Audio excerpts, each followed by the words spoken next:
Should we start? Okay. All right, great. I think Let's go. we should start. Yep. Over to you. Okay, thanks. Thank you, Vivek.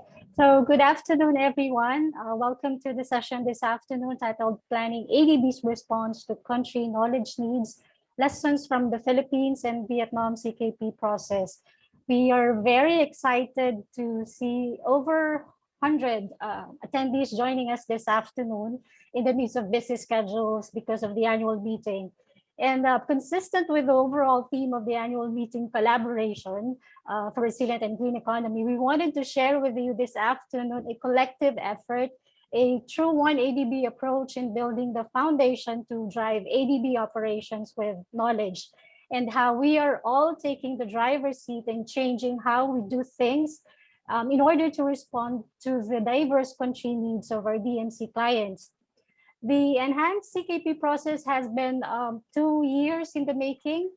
We have excellent results to showcase this afternoon how ADB's knowledge work can add more value in terms of our policy dialogues, capacity building, and overall portfolio performance.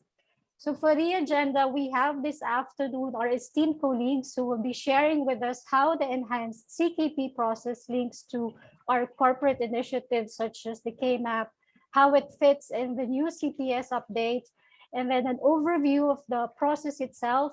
And then we will hear from 2 of our country directors, the lessons so far in adapting the process. So without further ado, I give you to Susann Roth, Chief of the Knowledge Advisory Services Center. Over to you, Susann. Thank you. Thank you so much, Joe. So I want to make a few points, and this is really, this work here is at the core of what it takes to strengthen ADB's role as a knowledge bank. And what does it mean to be a knowledge bank? It's really all about creating better development impacts. It's about using our knowledge to build trusted relationships with our clients. And with clients, I mean the beneficiaries. And this means that our role goes far beyond middle income countries, also to upper middle income countries, where we do have many beneficiaries who can benefit from our work.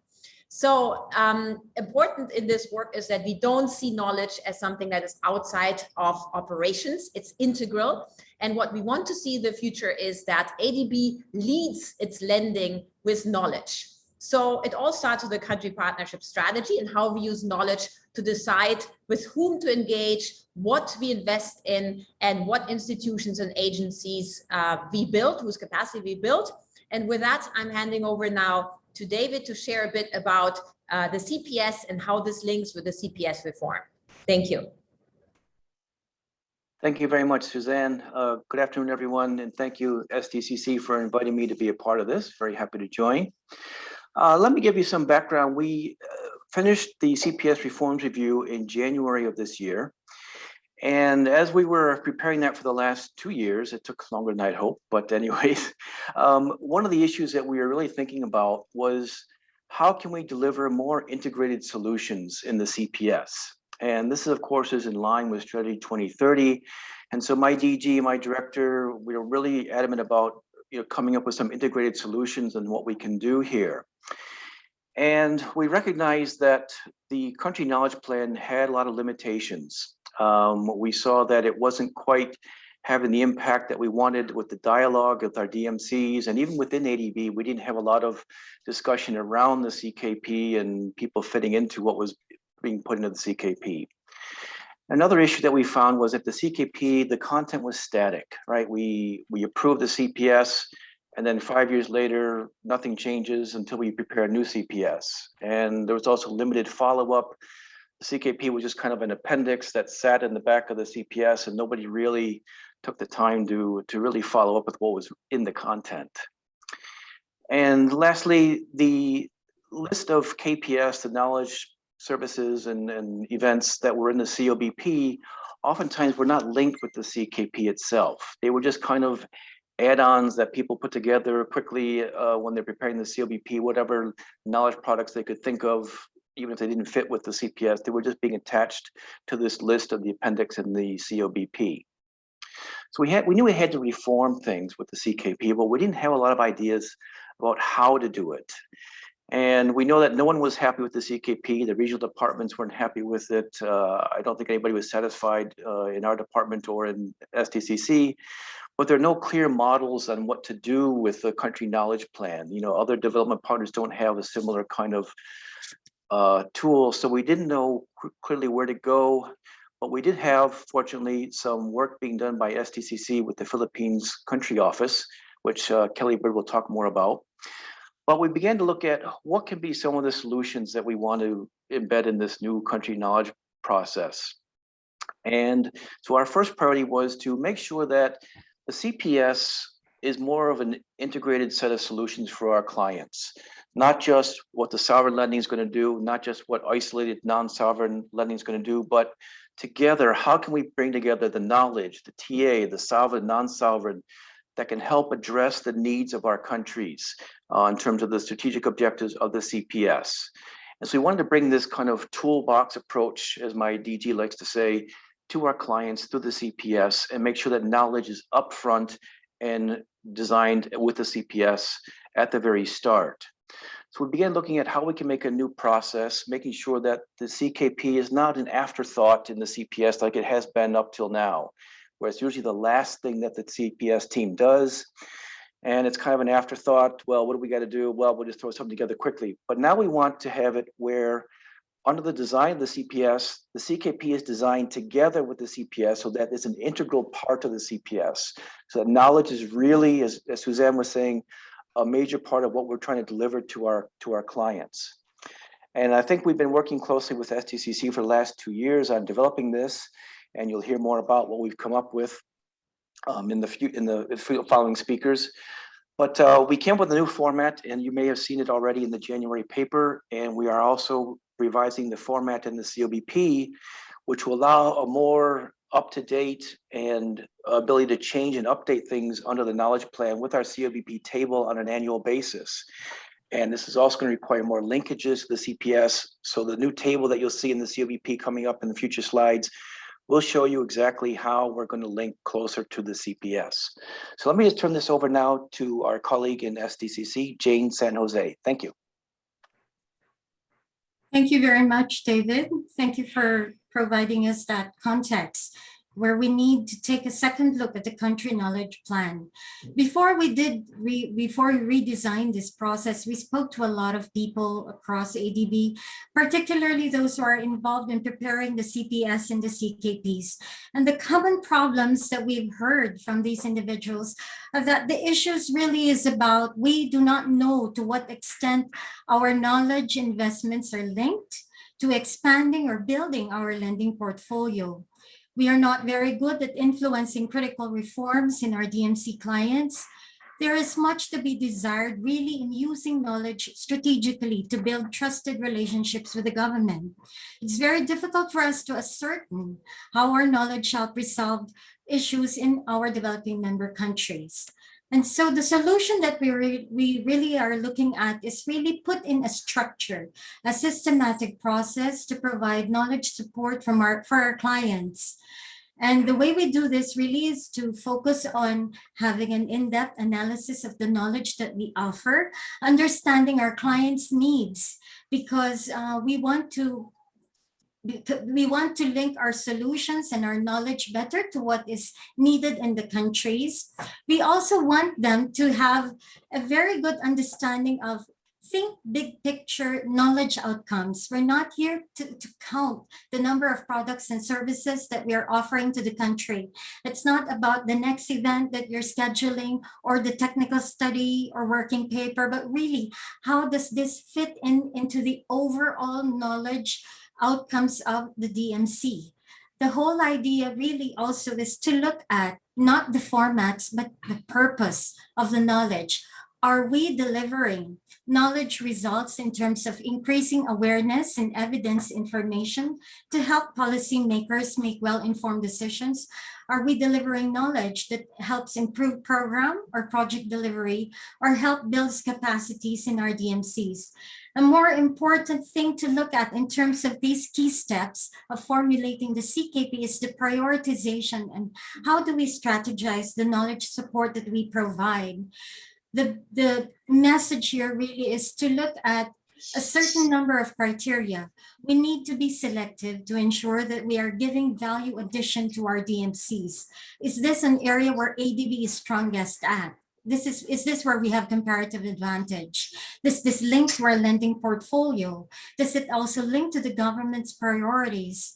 And we often hear this, that our resident missions are like firefighters because they just need sometimes to really provide quick advice to the government. And so we need to be there to provide just-in-time and quick knowledge solutions. This is also a partnership. We work with the government in formulating the CKP because we want to be able to jointly explore and understand solutions that would really respond to the knowledge needs of our DMCs. So next slide, please. We started this journey of an enhanced country knowledge plan with 2 countries, the Philippines and Vietnam. And that right now, we have rolled this out in 10 countries, and I am sure that we will be expecting more soon. So to be able to give us a flavor of how we have helped the CKP process and our clients, I'll turn this over now to Vivek, my colleague, Vivek Raman. Thanks a lot, Jane. So, this slide we put over here is just to kind of, to show and demonstrate that this CKP is linked with so many other initiatives that are ongoing in ADB.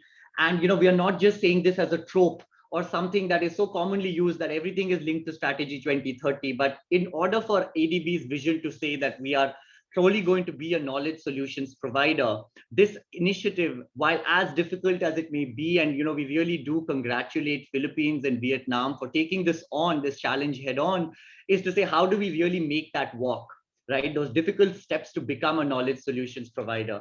This also very much links with our knowledge management action plan, where we have put knowledge solutions at the heart of the whole program and strategy itself. The whole pillar number 2 is dedicated to strengthening clients' needs in terms of knowledge. The third initiative this also links very well with is the recently concluded RM review of SPD, where it clearly says that the resident mission is going to be in the driver's seat when it comes to designing the knowledge program. And that is exactly what we are trying to do with this initiative. Step number 4 is that we are linking it to the WPBF and COBP. So we are really grateful to colleagues in SPD and BPMSD, where we are trying to make sure that this document, the COBP and WPBF, become the one source of truth. Right now, when we are trying to do the needs analysis, the amount of documents one has to go through shows that the WPBF and COBP in and of itself are not complete documents. And we need to fix that. We have to fix the root problem. And we have an audience with SPD and BPMSD willing to engage us with that. There are several other initiatives that it connects with, the SPD's TA review, where we are actually using these KSTAs and TRTAs to show how this should influence the design of the whole knowledge program for a country, as well as the CPS reform. Most importantly, that I did not put over here is changing behavior. How do we change ADB staff's perception that knowledge is important?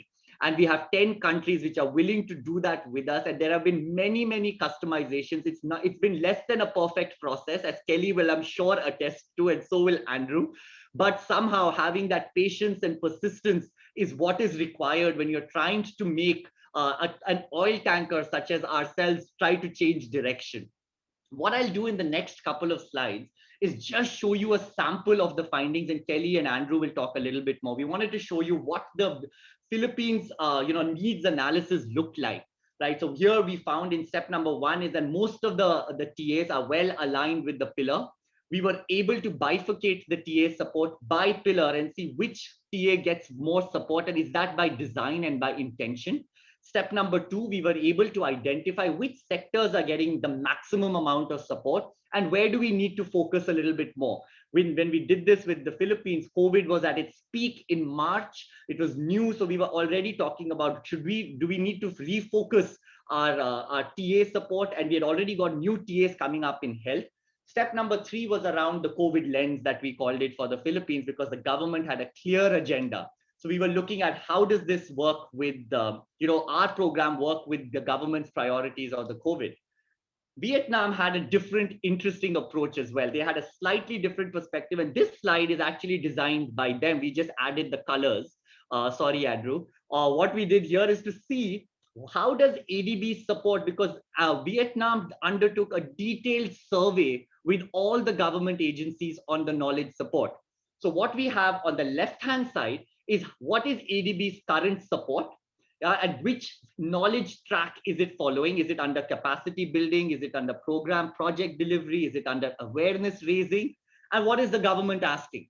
So now what Andrew and Kiju and others said is there's no judgment here. We are not supposed to be able to demand, serve every demand, but we want to make sure that our program is intentionally designed in this way, right? And what is it that's really going in? And they asked for some more questions and analysis of us to say, can we get a breakdown of what the government's really asked us?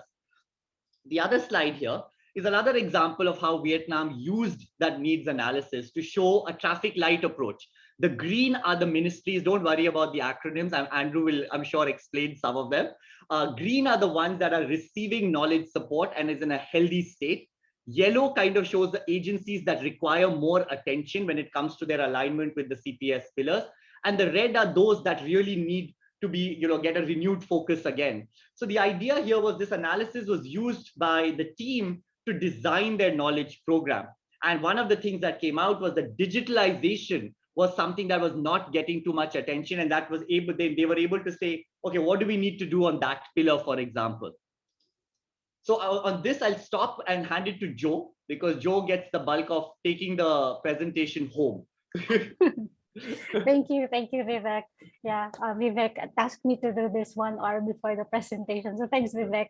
So just the next slides will be just briefly how we rolled out, or how we are rolling out this enhanced CKP process in the 10 countries. So first, we brought the department together, including ADBI, and more importantly, the knowledge department, in conducting our knowledge analysis during the consultations, and ultimately in designing the overall knowledge offering to complement ADB operations in addressing the needs of our DMC clients.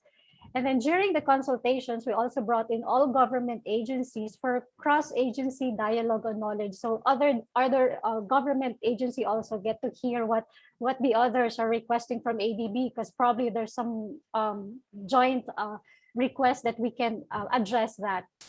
And then the knowledge consultations will be linked to the country programming mission. This is something our DMC clients appreciated. We had this, we supported our colleagues in Indonesia resident mission last week for their knowledge consultations. And we hear that from our counterparts, how they appreciated this new initiative, that we are also talking about knowledge. It's not just about loans anymore. It's about what they need, the knowledge need that they have.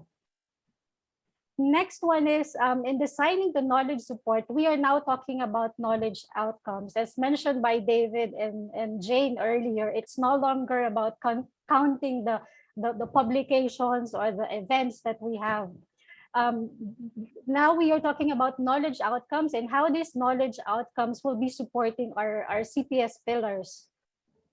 The enhanced CPS process always kicks off with conducting a thorough data analysis, ensuring that when we design our knowledge services or knowledge offering, they are supported by data. So there's evidence why we are doing what we are doing.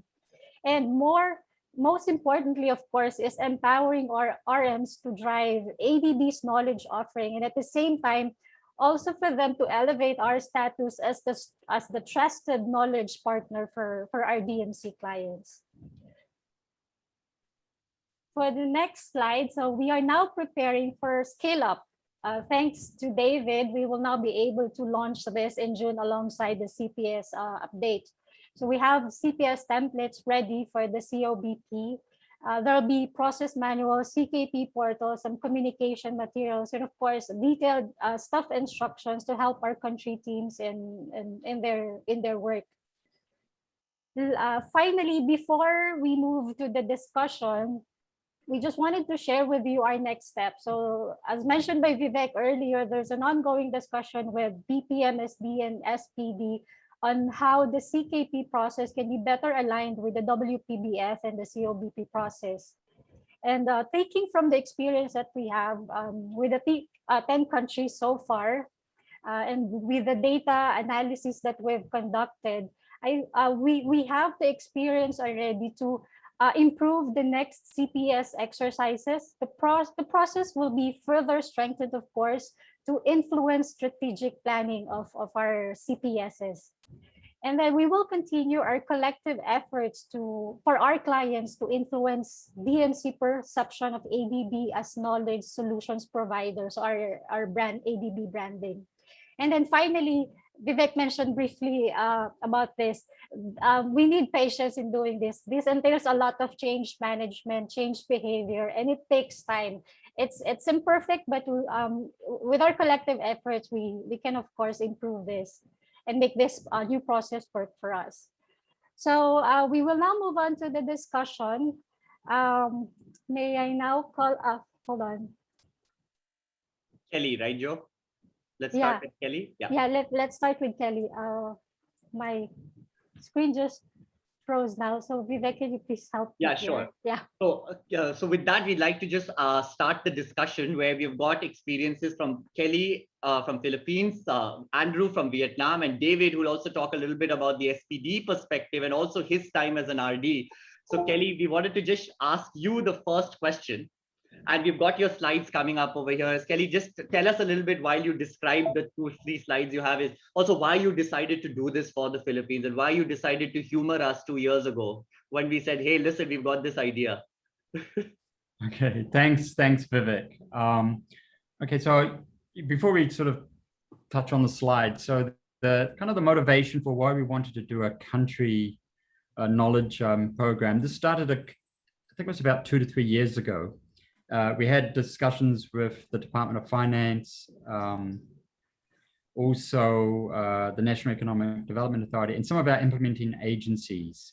And they had different, the discussions had different kind of angles to it. So the Department of Finance were interested to know, how much technical assistance projects do we have in the Philippines? What are some of the knowledge products that are coming out of that? How much has been allocated to the Philippines? And they needed this information for their own monitoring as well. Unfortunately, we weren't able to tell them exactly how many technical assistance projects we have in the Philippines. We knew what CERD was doing, but we really didn't have, we had very little information on what the knowledge departments were doing. So we didn't actually have a data bank on it. The National Economic Development Authority were interested in understanding more about knowledge management. They heard about SDCC's Knowledge Services Center, and also on future foresights. And then our implementing agencies, while they recognize that we do a lot, we have a lot of technical assistance, we do a lot of knowledge products and services. For many of the implementing agencies, there was a real thirst for receiving, working with us on knowledge products and services.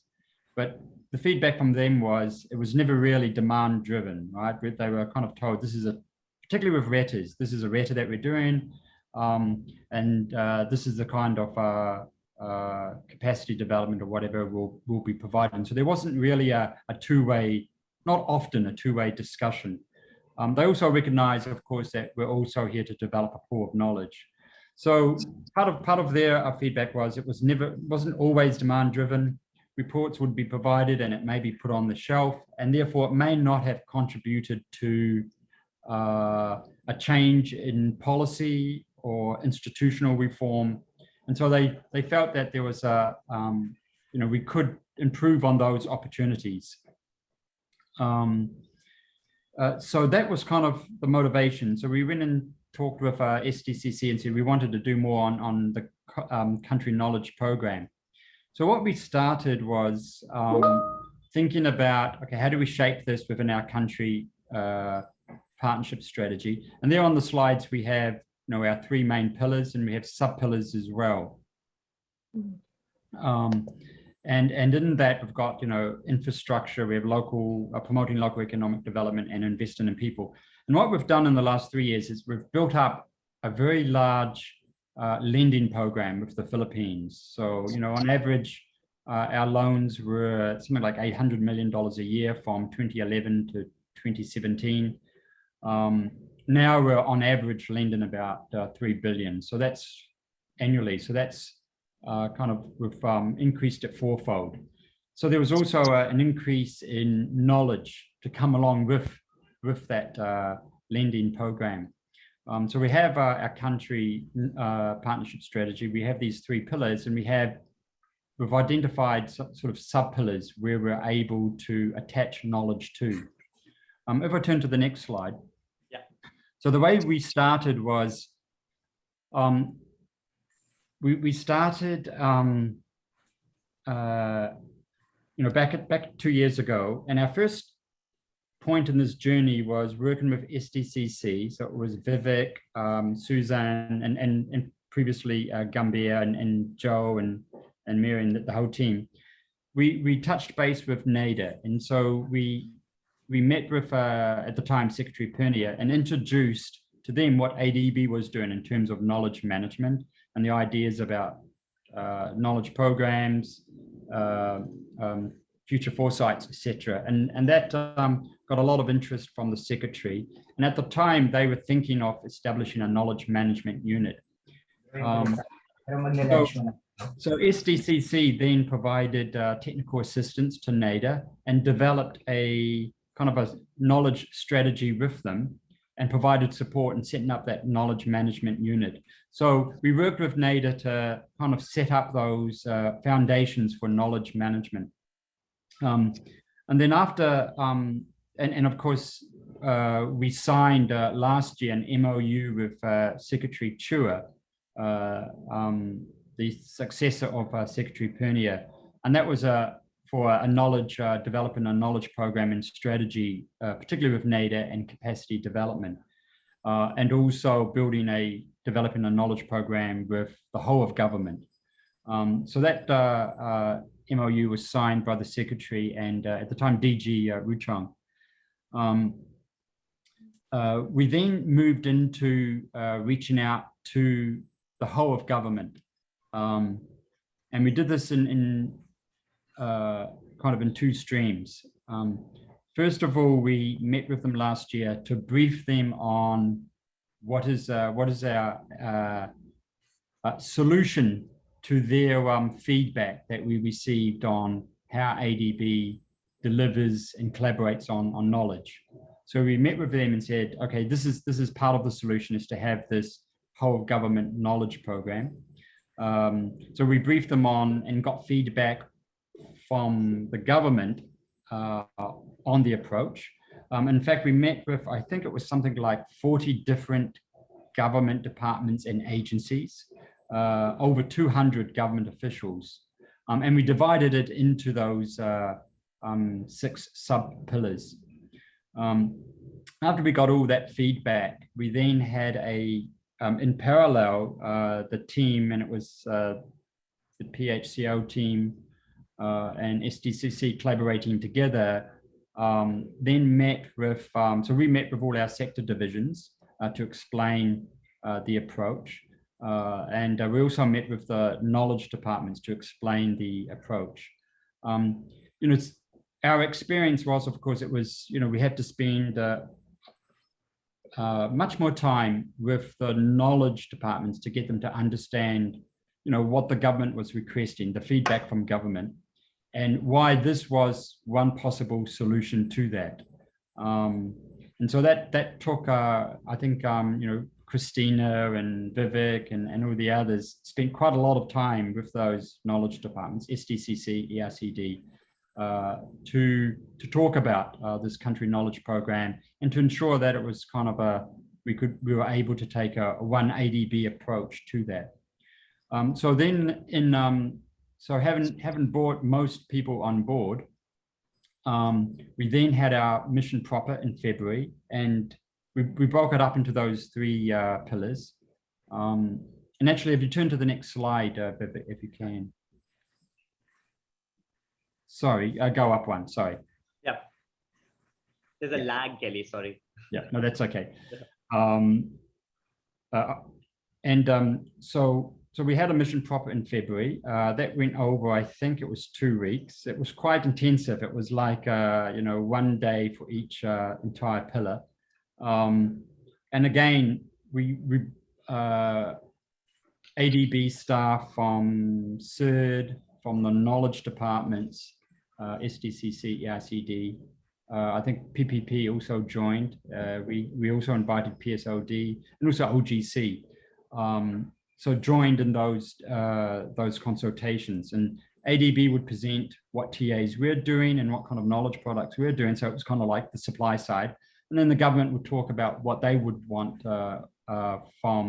from ADB in terms of collaborating in knowledge products. So it was kind of the demand side. So we saw this whole process as kind of trying to bring the supply and demand together, recognizing that there's always going to be the supply-driven aspect because that's building up the pool of knowledge, and there will be cases where we can't accommodate all the demand needs as well. So it was kind of trying to bring that market together.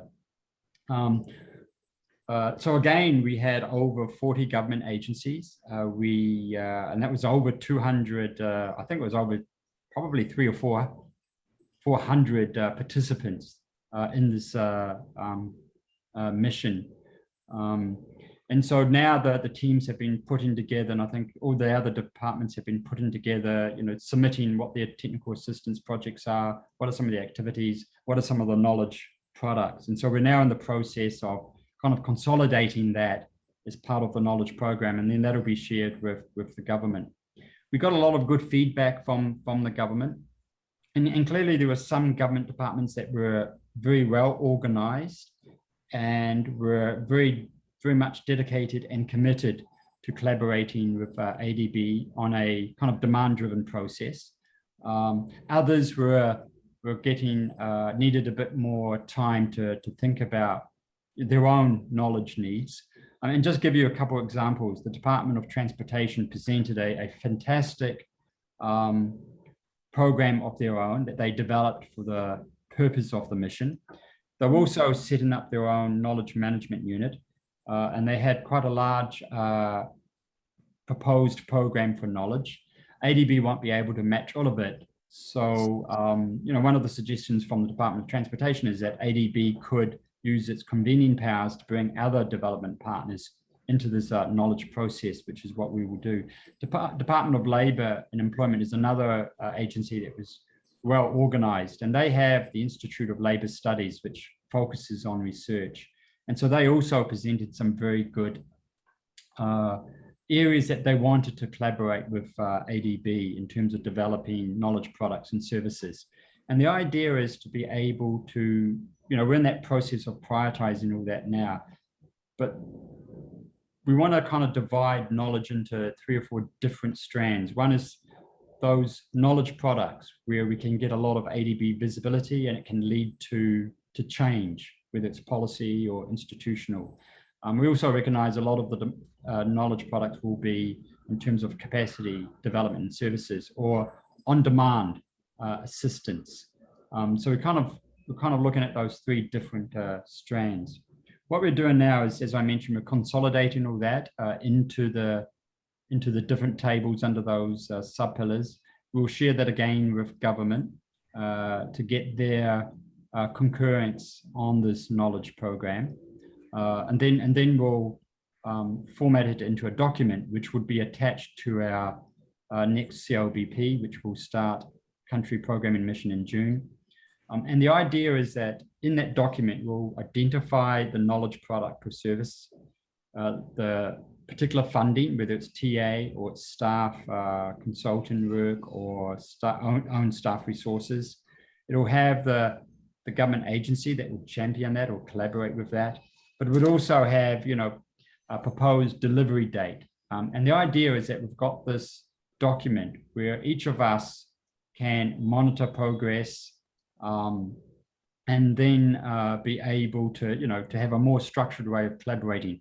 And each knowledge product should also have a communication strategy so that when we do produce the knowledge product, we're able to communicate it not only with our government counterparts, but also to the public messaging it effectively. Just one last point is that, some of the feedback from government is, the World Bank is being used as the benchmark in terms of providing knowledge. They do it well, and they do the communications and the visibility very well at the country level. So we do want to benchmark ourselves against them. And I think this country knowledge program is one very good instrument or tool for expanding ADB's reach in knowledge in the Philippines. And this is particularly important because we've got a very large lending program, and that lending program needs to be supported by good quality knowledge products and services. And clearly that's the demand that's coming from our government counterparts. I'll leave it there. Thanks, Vivek. Thanks, Kelly. Thanks a lot. Kelly, there's a lot of questions on the slide as well, so I'm sure we can address that. And folks, please feel free to just drop in those questions. We don't want this to be a formal panel or a discussion. I'm sure Kelly and Andrew will take more questions from you. I personally will not be answering any questions on Kelly. Jane, over to you. Okay, so before we go to the questions in the chat box, it would be very helpful for us to hear from Andrew, your experience on the enhanced CKP, and how do you find this beneficial in the whole exercise of formulating Vietnam's country knowledge plan? Andrew, please. Yeah, thank you. I guess I'll start by just giving a little bit of context. In the Southeast Asia Regional Department for years now, our management retreats have talked about how to stay relevant in a very dynamic region with fast-growing economies. For example, we had, low-income countries becoming lower middle-income countries. We had lower middle-income countries becoming upper middle-income countries. Their needs change and how to stay relevant. We have countries like Thailand that have very small sovereign operations and very large non-sovereign operations and the like. We had someone from the EBRD come in. They were 75% sovereign lending, 25% non-sovereign several decades ago, and now the numbers are reversed. We had a senior level person kind of explain to us that process over time. And so and in Vietnam, it's happened quite quickly. 4 years ago, Vietnam was one of the largest sovereign operations in the bank with a portfolio of 8 billion and lending operations every year of over 2 billion. Last year, our sovereign lending was 0.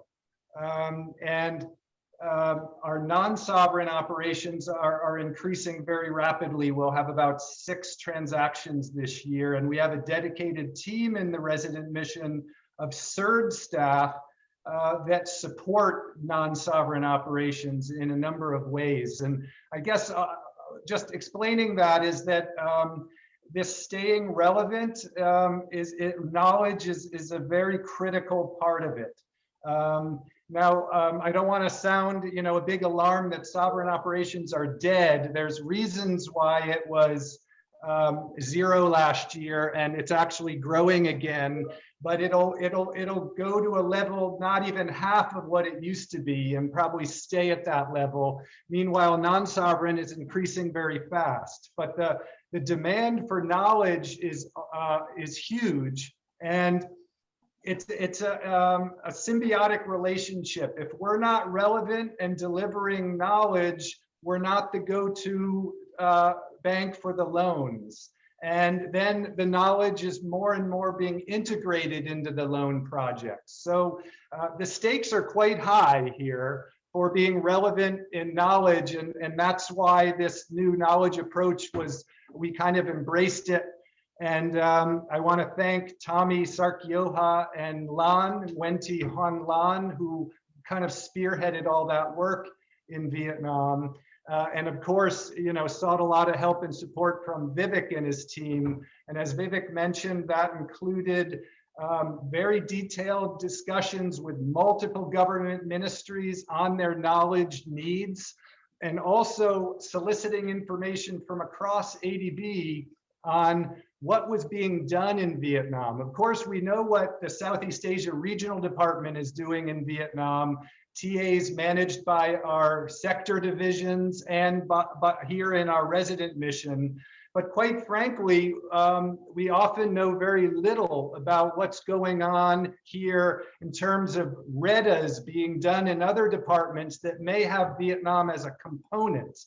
And this exercise we did was quite eye-opening in seeing the breadth and additional work going on in Vietnam. And as the country director, I should, in a basic sense, be aware of everything we're doing in the country, and I'm not.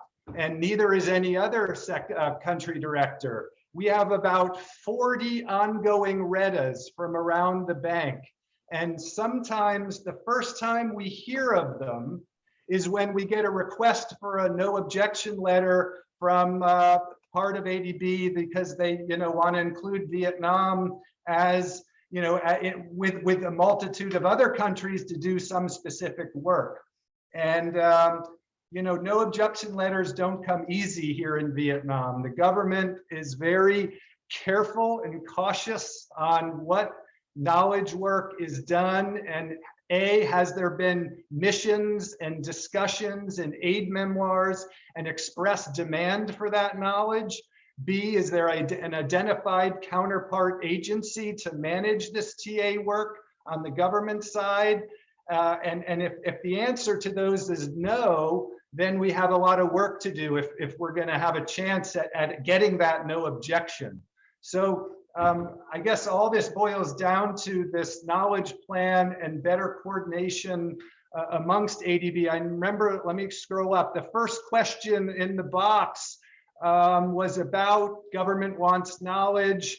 How does it get to knowledge departments? Does RM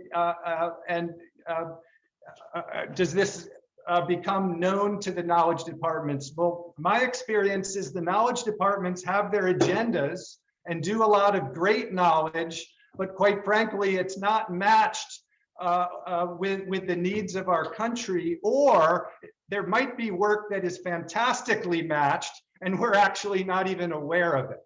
So I guess that just talks about how critical this, getting your head around the knowledge. I don't know if there's a slide available, Vivek, that shows that kind of red, green, and you showed it earlier. But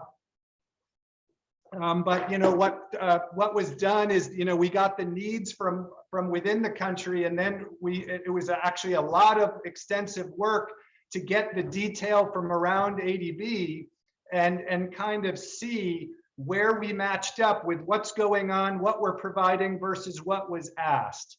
And I guess one message from this slide is that it's okay to have green, yellow, and red. We can't deliver everything that's asked of us. So the usefulness of this slide is to look at, okay, what are we doing well with?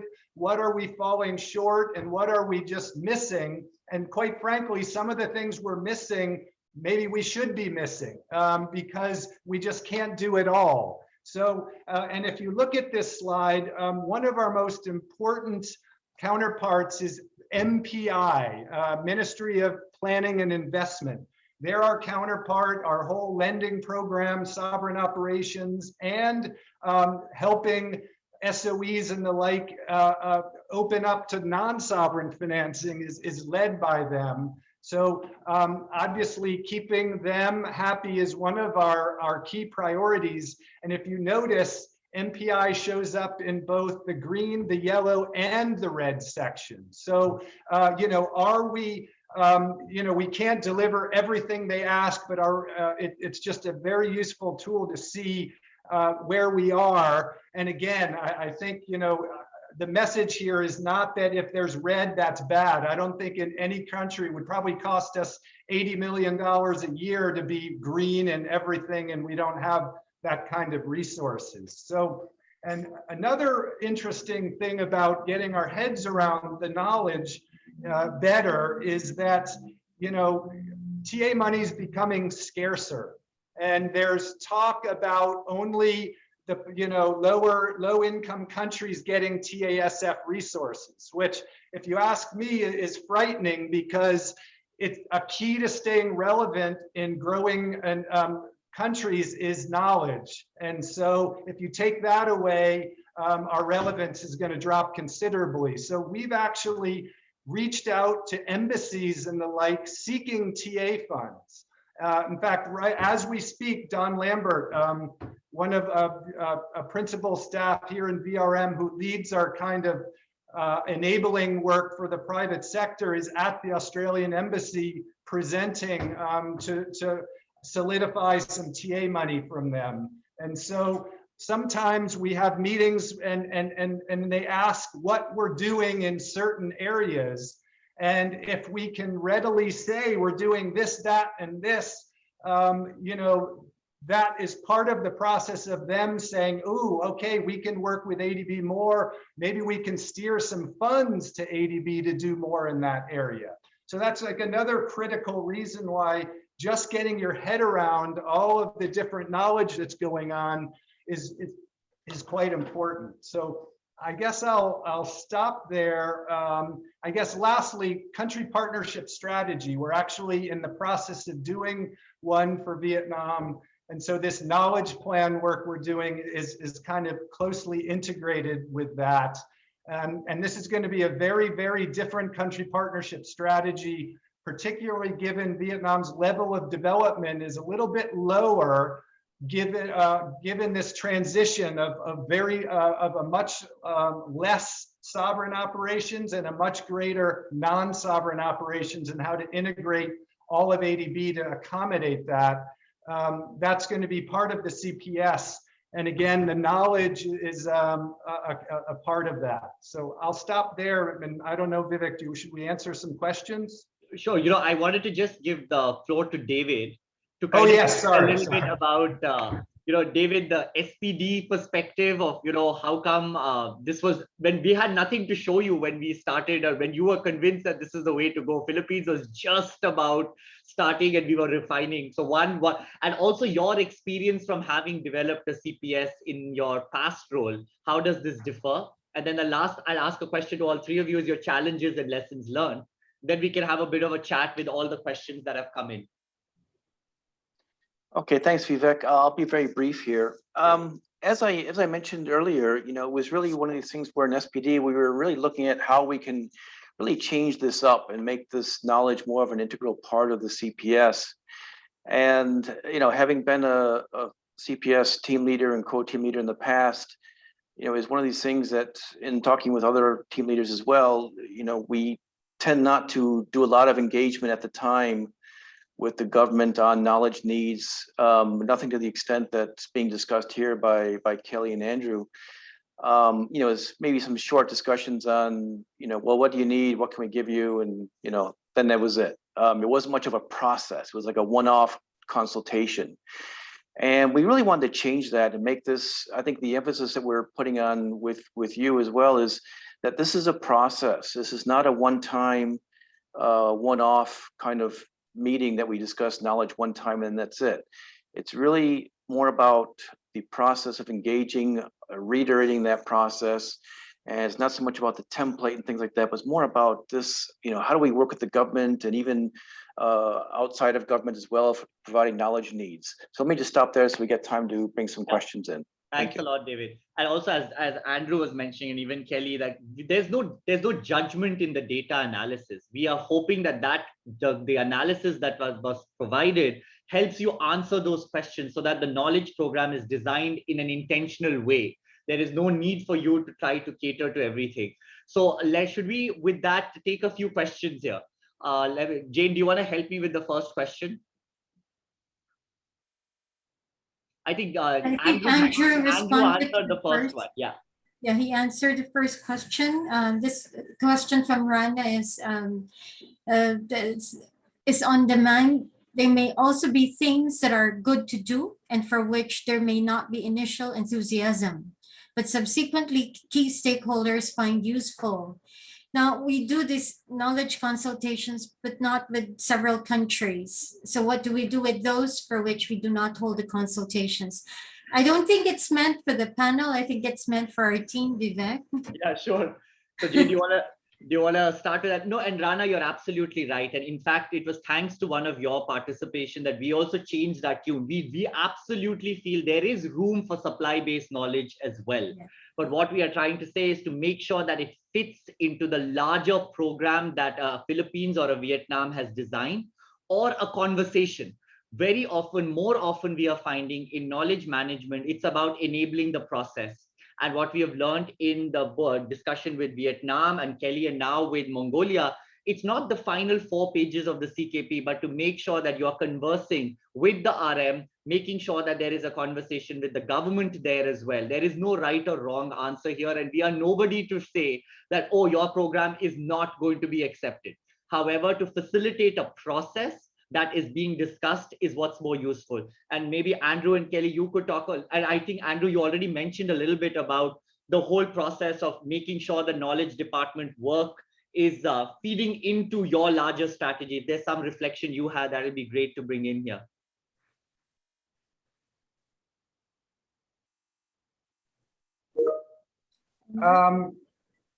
Yeah, okay, I guess, wow, a lot of messages are coming in.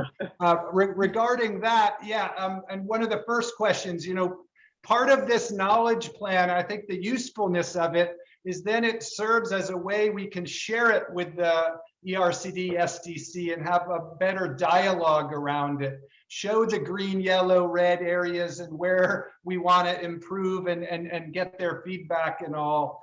I just think, and as for the supply-driven work, yeah, I mean, you know, how to strategize on adding that in, and obviously our knowledge plan includes kind of the, I'll call it, what we want to supply, as well as what the government wants from us. So. Yep, and David, maybe you want to respond as well. You put it in the chat box, your answer about the 1 ADB approach. Thanks a lot, Andrew. Yeah, just to get back to our colleagues in ERCD, you know, we really want to make the CPS process a bit different than how it's been driven the past few years. You know, it's really become a one-person show in many cases, that the CPS is written almost entirely by one person. What we really want to emphasize now is really harnessing all the parts of the bank in the design of the CPS, including the knowledge, the non-sovereign, the sovereign, the TA, all these things coming together early on in the design of the CPS, as opposed to having other departments such as ERCD or SDCC just reviewing draft CPS and making comments. So we really want to bring people into more 1 ADB approach, and that's coming in some of the guidelines and staff instructions that we're preparing now. Yeah. And also there is some question about the MDB collaboration and how do we bring other partners in.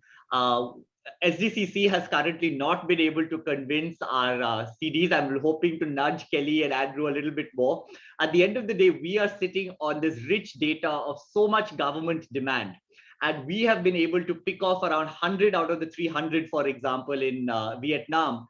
And what we are saying is, why can't we be the conveners amongst the other MDBs and say, look, this is our comparative advantage. How do we lead that dialogue? Mongolia, there's been some process, but what we are very much enjoying about the CKP work is every country is customizing it based on their needs and their context. And this is another platform that we feel could be great to increase MDB collaboration, to make sure there's no duplication. But this process with the government, the survey question, automatically, if there is one question there that already checks off saying to make sure that there's no duplication with other departments. So that's one way we do check it off. And yes, that survey can be shared. It's a very, very simple 3-part survey. Some countries have done it on SurveyMonkey, some have done it face-to-face, and some have chosen a Word document approach, and we can share that very easily, Benita. Jane, any other question for us to? Susann wants to say something. Susann has also raised her hand. Susann, over to you also before we choose the next question. Yeah, I think the interesting aspect is that under Strategy 2030, we have the opportunities to do so many things. So it's very difficult from what we see to actually prioritize and strategize, and also considering what kind of human resources and skills we actually have. So this can lead to very broad portfolios, which might be interesting, but it's very difficult to maintain and sustain, and which could be fragmented. So the challenge I think we want to address with this country knowledge program is also understand where can we have systems impacts, where can we actually support ecosystems from regulation to financing to skills development to bringing in private sector, and where can we focus and bring the most value. So this is where we want to focus on in the next phase of the CKPs, from basically analysis, baseline understanding where we are, to where should we invest, where is it best to focus our knowledge work on, and where do we bring in partners to enhance this dialogue. Thanks. There's a question here. There's a question from, sorry, go ahead, Jane. Sorry. Yeah, I think Susann has partly responded to Asif's question on collaboration and further research. But there's a question, I think, Vivek, from Eric Bloom. Yep. On engaging the staff instead of consultants to respond to just-in-time knowledge request. So Kelly, can I ask you to respond to that? It says that the question is, one weakness that ADB seems to have is lack of time for operational staff to engage on the knowledge front. We found that DMCs are often frustrated by the dependent on consultants. Are there initiatives to get more staff involved in just-in-time knowledge? Yeah, that's a good question, and I think some of the feedback has been is that often a knowledge or the consultant's TA report is presented as the knowledge product, and then it kind of follows the typical consultant TA report template. Knowledge is in there, but it's not presented in a way that is easy to understand by the government counterpart. And then there is another feedback from government is, and our own observation, is that the government really does like very much when they are engaging with ADB staff on knowledge or policy discussions. Okay, and I think they like it much more than with consultants, and there's a number of reasons why.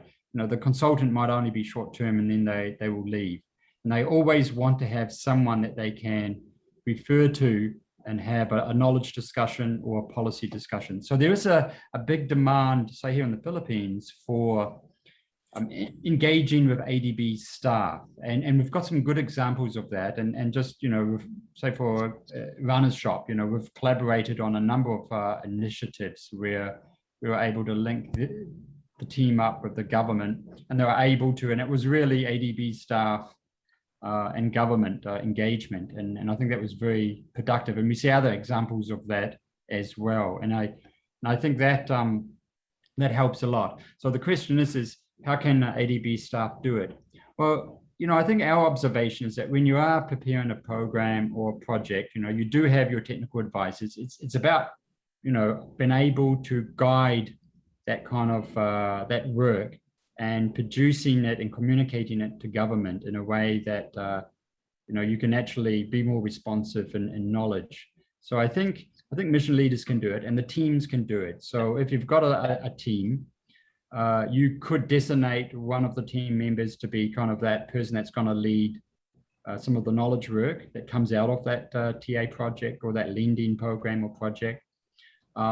You can also use your consultants to provide technical advice, but the mission leader and the team are able to bring that together in terms of a very manageable knowledge product. So I think there's many ways that we can do it. If also I could just, I think you're being very humble here, is all these consultations that we had, we did not find any instance where our mission leader was not able to explain the knowledge work that was being done or what needed to be done in front of the government. So I'm not really sure, about the consultants coming and taking, I'm not sure whether it's really a brain drain of sorts, because our mission leaders are very, very capable of being able to respond to that knowledge work as well. And both in Vietnam as well as in Philippines, we saw that very much, that we were the face of the knowledge work. And it wasn't necessarily being driven behind, though we are very much supported, like even in our case with this work and the analysis, we have some fantastic consultants who are supporting us, and they have joined us here as well. And so I'm not sure, maybe that's what we need, is a demand and a balanced approach of between the consultant versus ADB staff knowledge, because we're also doing a lot more than the average staff. So it's not possible for us to be leading every aspect of it. There are so many more questions here. I'm not really sure how to guide it, but I think thanks to Susann, she's helping answer a lot of them. But what we'll do is we'll also post this on our community site with a detailed response. So don't feel like we haven't been able to answer it. But if someone is brave enough, we are open to you also unmuting yourself and asking a question live so that it breaks this monotony of just reading out chat messages. Andrew, did you have your hand raised? Well, I just saw one question on EOPS. How can that support? And I just thought, just to share an experience in Vietnam, we don't really know how much money is being spent on knowledge in Vietnam. We're guessing.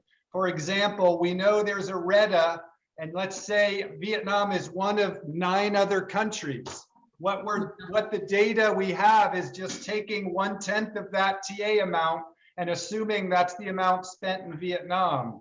It might be a lot more, it might be a lot less, but that's the only way we had to kind of try to figure out how much knowledge money is being spent in the country. So I just thought, just give you that example to answer Andrew, that. just to supplement that is also, we have Hero and others who are in this group who are also working at fixing the whole WPBF issue. These are complicated things, so we're not sure we'll be able to fix it all within the first month. But thanks to some of the work that has been done in Philippines as well as in Vietnam and Mongolia and Indonesia, there is recognition that this EOPS, the WPBF and COBP are not really offering us the single source of truth, and we have taken it on and we are working on that. So this time around, thanks to our colleagues in BPM, SD and SPD, you will get a slightly different WPBF template. And Jane is leading that for us. Jane, I don't know if you want to add anything. At the moment, I think I've mentioned it really well, because we want this to be really the link between the COBPs and the WPBF should be very clear. Yeah, thanks, Jane. Any other question? I think we are 2 minutes over time. But if you want to stay, I don't know about Andrew and Kelly's next agenda, but we are happy to stay and answer. But what we will do is, there is some questions on the community side. We will link it all. We'll put it up, and we'll also type up detailed responses to these questions so all of you can see it. We are thinking of doing this as a series. So in next month, we'll probably have Mongolia and Indonesia CDs come and talk to you about their experience. But big thanks to David, Kelly, and Andrew on our side. Thank you for being the pioneers in this work for us and being so patient with us while we changed and adapted and completely flipped you over your head to do this. Thanks. Susann, no, thank you. I mean, without you, it would have been very difficult to make the business case why knowledge matters. Let's be honest. I mean, the work happens at the country level, and you made that very clear thing to our management and to us. We need to know where we invest money in knowledge, how we invest, and what we want to achieve with it. And without this work, we never get clarity. So thank you. Yep. Thank you. Thank you. With that, thank you very much. We thank you all for your participation, and watch out for our next series. And thanks to our team members as well, Jane and Joe, Pranita, KJ, Susann, everybody here. Thanks a lot. Thank you, everyone. Bye, everybody. Bye, everyone. Want to learn more, just contact us. And all of this work will be part of the departmental KMAP roadmaps to make sure each department uses knowledge to enhance efficiency, the quality, and the impact of the work we do for our clients. Yep. Thanks a lot. Thank you. Thank you. Kelly. Thank you, Andrew. Thank you, Kelly. Thank you, Andrew and David. Thank you. Yeah, one more question. Yes, please visit the community site. We have the knowledge community site. All materials will be shared there, is shared there. All recordings of all our sessions can be visited there, including short summaries if you don't want to watch it or you don't want to read it. So everything is provided. Thanks. Thank you, David, Kelly, Andrew. Hope you found it useful as well. Yeah, no, it's fantastic. Thank you very much. Yes, nope, and thanks again for all your help with this, Vivek. We're not quite done, you know. Not yet, not yet. Almost there.